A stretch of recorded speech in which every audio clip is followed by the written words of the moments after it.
decibeles, por la dificultad que tiene en medir potencia, se puede pasar a la relación entre voltajes, pero expresarla como 20 por logaritmo de la relación de estos voltajes, salida-entrada. Bien. Un otro aspecto era el del modelo, ¿sí? Habíamos hablado del modelo del amplificador. Entonces, los amplificadores, en general, se pueden modelar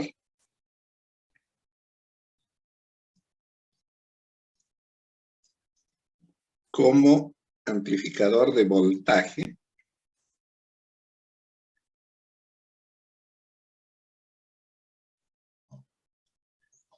Voy a poner amplif nomás.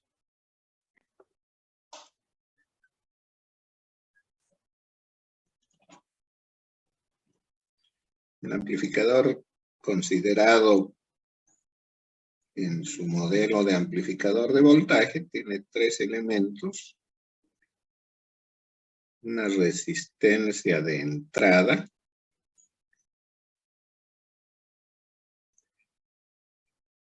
Y en la salida, una fuente de voltaje controlada por voltaje, en serie con una resistencia.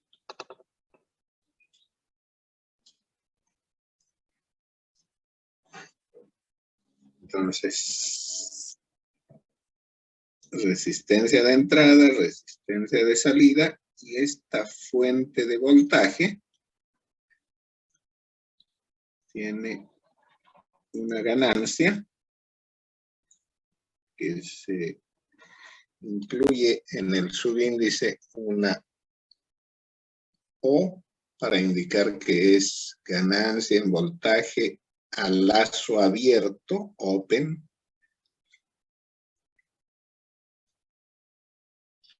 multiplicada por BI, considerando BI el voltaje sobre la resistencia de entrada. ¿Ya? Entonces, los elementos son RI, resistencia de entrada.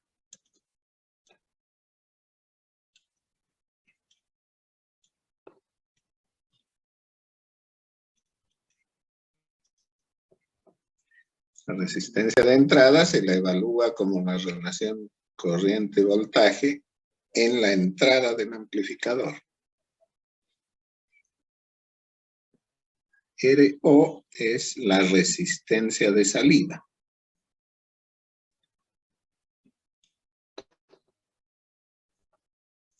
Esta resistencia es la misma que la resistencia Thevenin vista desde la salida, es decir, que se debe evaluar en ausencia de fuentes independientes.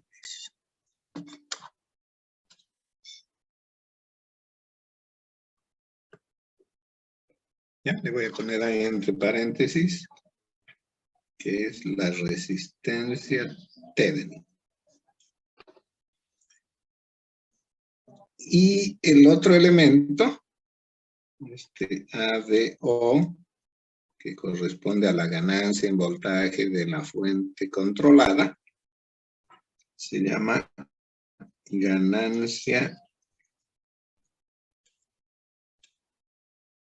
en voltaje al lazo abierto.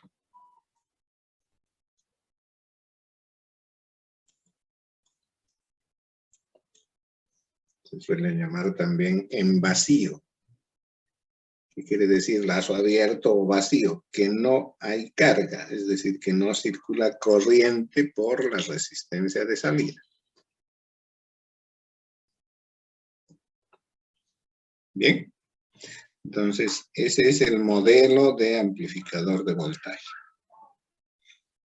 También se puede manejar un modelo de amplificador de corriente.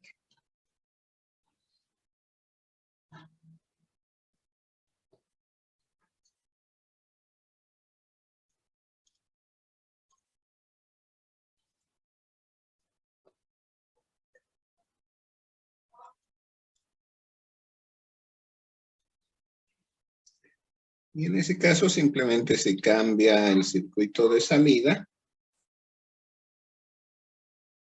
por su equivalente Norton. El equivalente Norton de una fuente de voltaje en serie con una resistencia es una fuente de corriente en paralelo con la misma resistencia.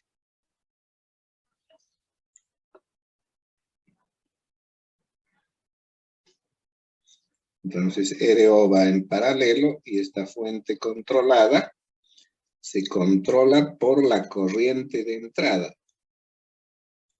A diferencia de la anterior, que estaba controlada por voltaje.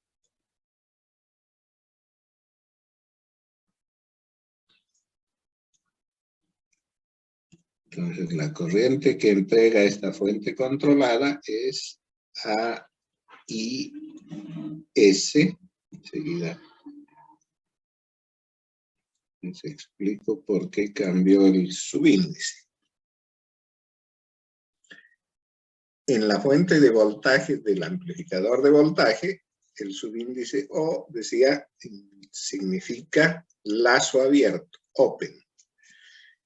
En el caso del amplificador de corriente, el subíndice S, que acompaña a ganancia en corriente, ¿cierto? A de ganancia y de corriente, la S es de cortocircuito, en inglés shunt. ¿Bien? Entonces, vendría a ser la ganancia en corriente en cortocircuito. ¿Qué quiere decir en cortocircuito?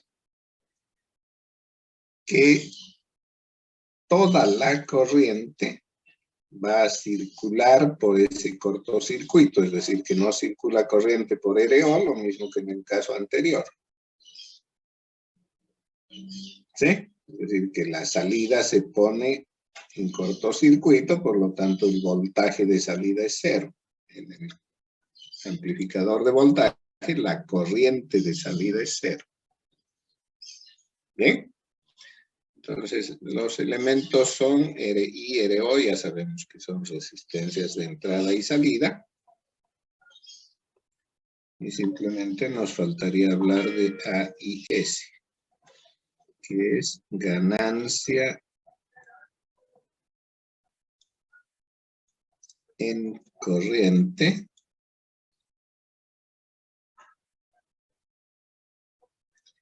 pero evaluada en cortocircuito.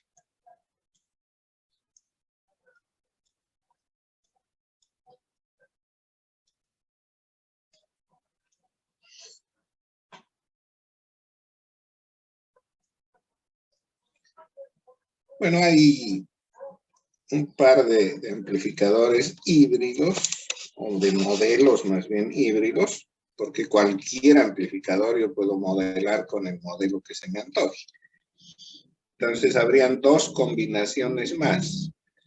Uno que toma voltaje de salida provocado por la corriente de entrada y el otro corriente de salida por el voltaje de entrada. Entonces, son híbridos y las fuentes son lo único que cambian. En lugar de ser fuente de voltaje controlada por voltaje, como en este caso, se vuelve fuente de corriente controlada por voltaje. Y aquí cambia la fuente de corriente que está controlada por corriente por una fuente de corriente controlada por voltaje. Son nada más modelos de un mismo amplificador que por alguna conveniencia nos podría interesar ver cuál es la relación corriente en la salida versus voltaje de entrada o viceversa. ¿Ya? Entonces hay dos posibles modelos híbridos a los cuales se puede acudir para algún estudio en particular. Nos quedaremos con estos dos. Entonces, lo que estamos buscando cuando vamos a analizar un amplificador son tres elementos: las resistencias de entrada y salida y alguna de las ganancias, ya sea la ganancia en voltaje, la ganancia en corriente o, en definitiva, la ganancia en potencia. La justificación de un amplificador siempre está basada en su ganancia en potencia. ¿Por qué digo eso? Porque algunos amplificadores, por su propia naturaleza, presentan un considerable valor de ganancia en voltaje, pero no así en corriente. Inclusive pueden perder en corriente, es decir, atenuar la corriente. Pero el producto, ganancia en voltaje por ganancia en corriente, que es la ganancia en potencia, será siempre mayor que 1. ¿Ya? Entonces, se espera siempre que tenga ganancia en potencia, aunque pueda perder en corriente o perder en voltaje. Sí, también podría ocurrir eso, que tenga una gran ganancia en corriente, pero que en voltaje no gane. Sin embargo, el producto de las dos ganancias, que da la ganancia en potencia, será siempre mayor que 1, porque de lo contrario, si no gana en potencia, no sirve para nada el amplificador, ¿sí? Un pedazo de cable ideal no gana en potencia, porque la potencia de entrada es la misma que de salida. Sin embargo, si el cable sería largo y consideramos la resistencia del cable, seguramente parte de la potencia de entrada se va a perder en el cable y va a llegar a la salida disminuida, ¿no? Entonces, un cable es un amplificador que pierde en potencia. ¿Ya? En cambio, un circuito realizado con transistor para cumplir la labor de amplificador, siempre vamos a esperar que tenga ganancia en potencia, si no, no sirve para nada. Vayamos ahora sí al estudio de los tres modelos que había mencionado: el de emisor común, base común, colector común. Ese estudio lo haremos calculando no solo la ganancia en potencia o en voltaje o en corriente, sino también las resistencias de entrada y de salida. A veces es suficiente con conocer uno de los modelos. Por ejemplo, el modelo de amplificador de voltaje. Si nos interesa saber cuánto gana en corriente, simplemente hacemos una traducción de la corriente de salida relacionada con la corriente de entrada. Es decir, pasar de amplificador de voltaje a amplificador de corriente. Y eso es simplemente aplicación de los teoremas de Thevenin y Norton.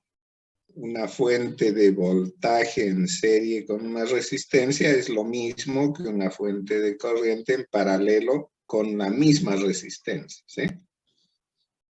Entonces, la ganancia en corriente multiplicada por la corriente de entrada, ¿cierto? A y S por I sub I tendría que ser lo que es en este otro, ganancia en voltaje por voltaje de entrada, dividido entre la resistencia de salida.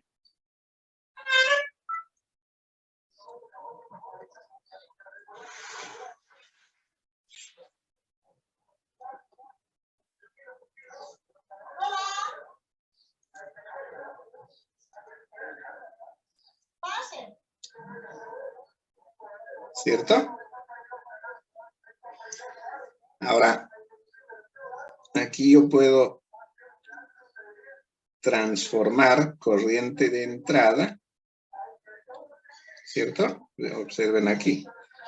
Corriente de entrada no es más que voltaje de entrada dividido resistencia de entrada. Entonces, si hago ese cambio,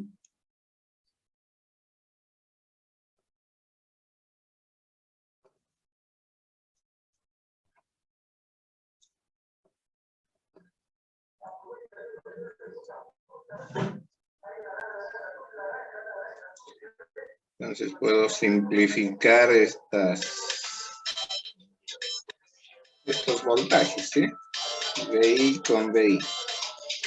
Discúlpenme, voy a contestar esta llamada porque... Hola. Ah, ya, enseguida va.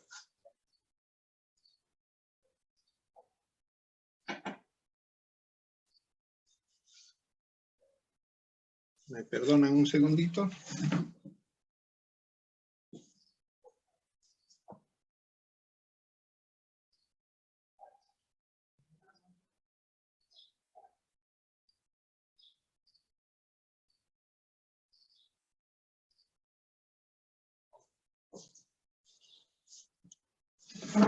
Listo, ahora sí. Entonces decía, se cancelan VI con VI y ya puedo despejar este A y S. Sería con ese color. Entonces A y S es RI sobre RO del ABO. ¿Sí? Entonces, si conozco la ganancia en voltaje y conozco las resistencias de entrada y salida, puedo calcular la ganancia en corriente. Y viceversa, ¿no? Si yo conozco la ganancia en corriente, resistencia de entrada y de salida, puedo calcular la ganancia en voltaje. Es decir, que con cualquiera de los dos modelos, yo podría conocer el otro. Y finalmente calcular la ganancia en potencia, ¿no? O sea que no es necesario calcular ganancia en corriente, ganancia en voltaje por separado. Porque con solo conocer el modelo de cualquiera de los dos, puedo obtener la ganancia en potencia.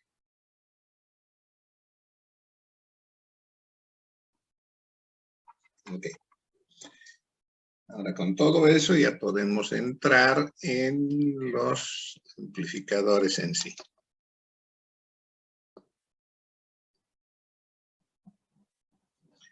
Entonces empezaremos con el emisor común.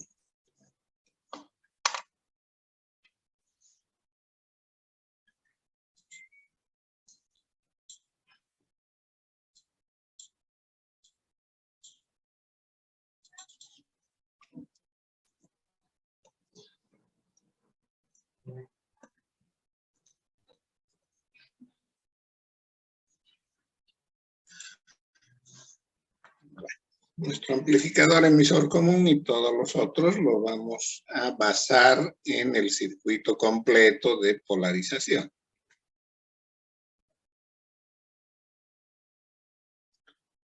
¿Ya? Pero en el caso del emisor común, voy a hacer una distinción entre el amplificador emisor común, que para el circuito de polarización no tiene resistencia de realimentación, y luego veremos qué pasa cuando tiene esa resistencia, ¿ya? Entonces, simplemente estamos trabajando con el transistor, con el emisor a tierra, y en la base tendremos, puede ser una sola resistencia o podrían ser dos. Ya sabemos que nada más hay que obtener el equivalente de Thevenin visto desde la base y se sustituye una por la otra. ¿Cierto?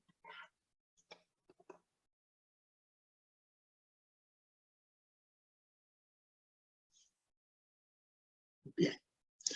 Ahora, este es el circuito de polarización. Y para entrar un poco más en la realidad, lo que vamos a hacer es, decíamos, de alguna manera llegar con una señal que se va a montar sobre la entrada. Ahora podríamos ya hablar de qué manera podemos incorporar una señal sin que el circuito de polarización se vea afectado. Y eso es a través de un condensador. Entonces vamos a acoplar la señal de una fuente de voltaje, BS, a través de un condensador que voy a llamar C1. ¿Ya? Este condensador, llamado condensador de acoplamiento,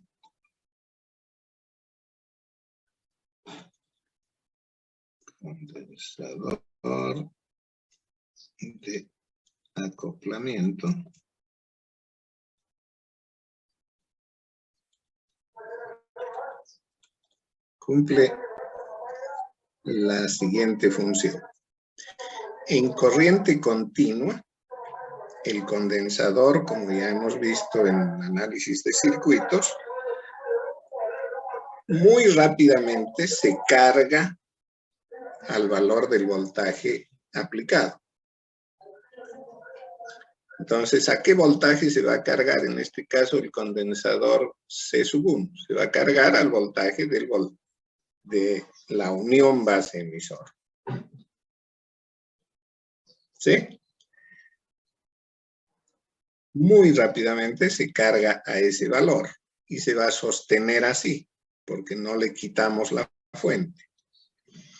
Entonces, el condensador está apareciendo como si fuera nada más un circuito abierto, porque ese voltaje base-emisor se sostiene por sí solo. ¿Bien? Entonces, C1 aparece como circuito abierto para la corriente continua.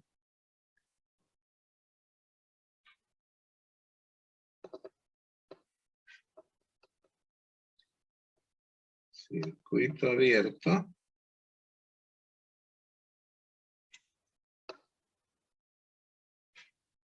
para corriente directa, ¿sí? Corriente continua. Ahora, ¿qué pasa con la señal? El condensador tiene una respuesta que es inversamente proporcional a la frecuencia.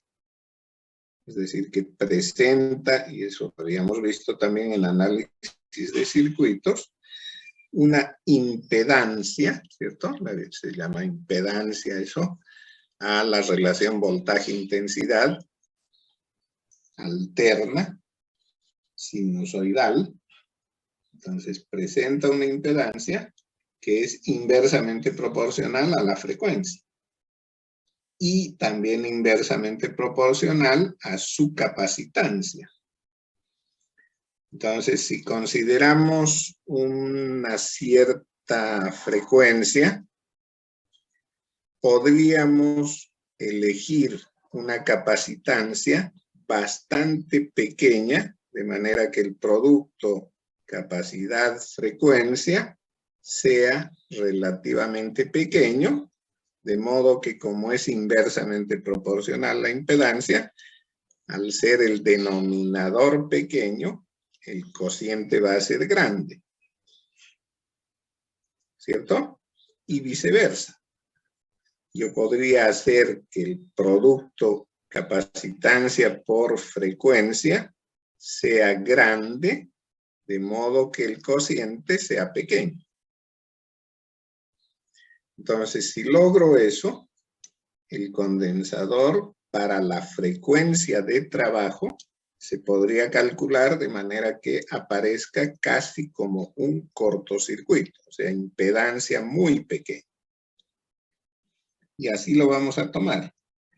Vamos a asumir que se ha elegido un valor de capacitancia adecuado como para que la impedancia de él sea prácticamente cero. Entonces es un cortocircuito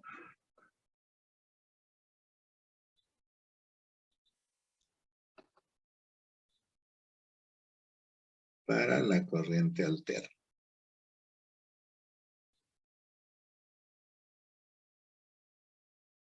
Bien. Entonces, como el análisis lo hacemos en dos etapas, el análisis en corriente directa lo hacemos con solo la fuente de continua, es decir, con VCC, y no consideramos VS. El condensador para ese análisis está abierto, es como si no existiera, y solamente quedan las tres resistencias y la fuente, ¿cierto? Entonces se abrió todo esto, desaparece todo esto para el análisis en corriente directa y de ahí obtenemos el punto Q. Ahora, en corriente alterna, que correspondería a la segunda parte de la suma que vamos a hacer de voltajes, porque el voltaje lo obtenemos sumando la participación de cada una de las fuentes. Ahora nos toca anular la fuente de corriente continua, es decir, anular VCC. ¿Sí? Habíamos hablado en la clase anterior de eso. Pues anular VCC significa poner esto a tierra. Y solo considerar VS. Pero ahora el condensador opera para esa frecuencia de trabajo como un cortocircuito. ¿Cierto? Entonces, en corriente alterna, es decir, pequeña señal y baja frecuencia,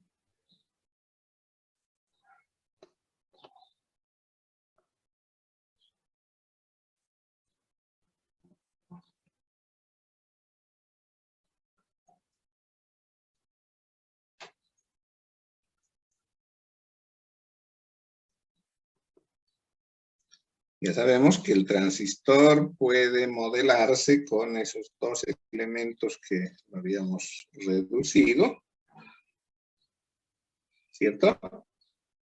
Y no vamos a considerar la fuente de corriente continua.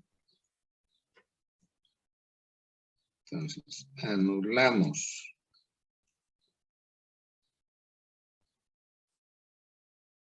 la fuente de corriente continua, VCC,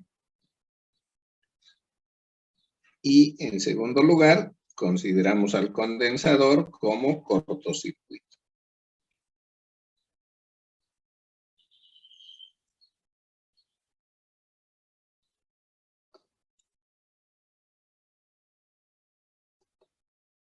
Bien, entonces, nuestro análisis en corriente alterna implica que solo vemos la fuente VS, por eso debemos anular la fuente VCC porque es de continua.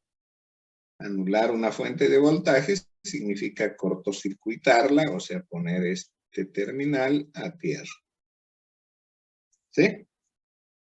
Solo vemos VS y el condensador aparece como cortocircuito. ¿Cómo quedó entonces nuestro circuito? Primero el transistor. Voy a cambiar el transistor por su modelo de corriente alterna. RP, ¿cierto? Y una fuente de corriente controlada por corriente, beta F por IB.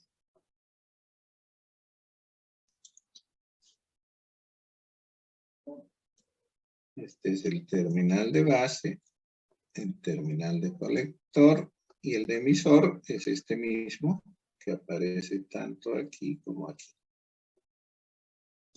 Bien. Ahora, en el circuito tengo conectada en la base un par de resistencias por un lado, ¿cierto? En la base están R1 y R2. R2 de la base a tierra, ¿sí? R2 de base a tierra. R1 también va conectada a la base y su otro extremo estaba a BCC. Pero como hemos anulado BCC, ahora esto es tierra. O sea que R1 y R2 están en paralelo. Y ambas conectadas a la base un lado y el otro a tierra.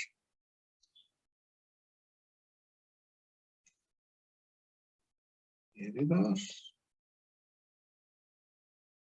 R1. ¿Cierto?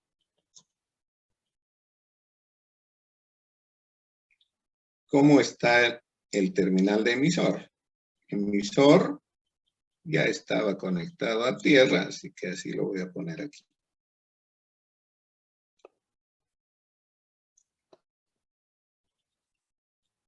¿Cómo está el colector?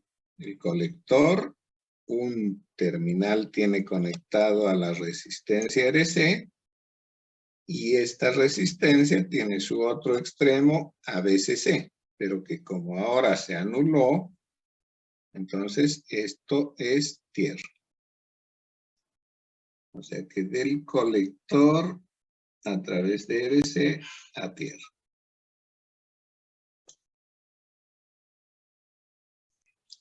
¿De acuerdo? ¿Qué más hay en base? El condensador. Y con él la fuente DS. Pero al condensador dijimos, por tema de el valor de capacitancia y la frecuencia, se lo puede considerar como cortocircuito. Entonces, el condensador, lo voy a poner así,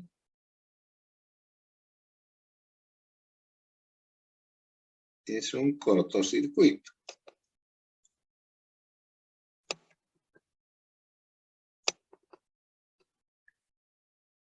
Y del otro lado está la fuente.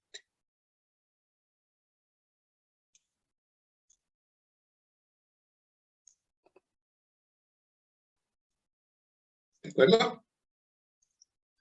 El condensador ya no lo pongo como tal porque ahora es un cortocircuito. De manera que BS está aplicado directamente a la base.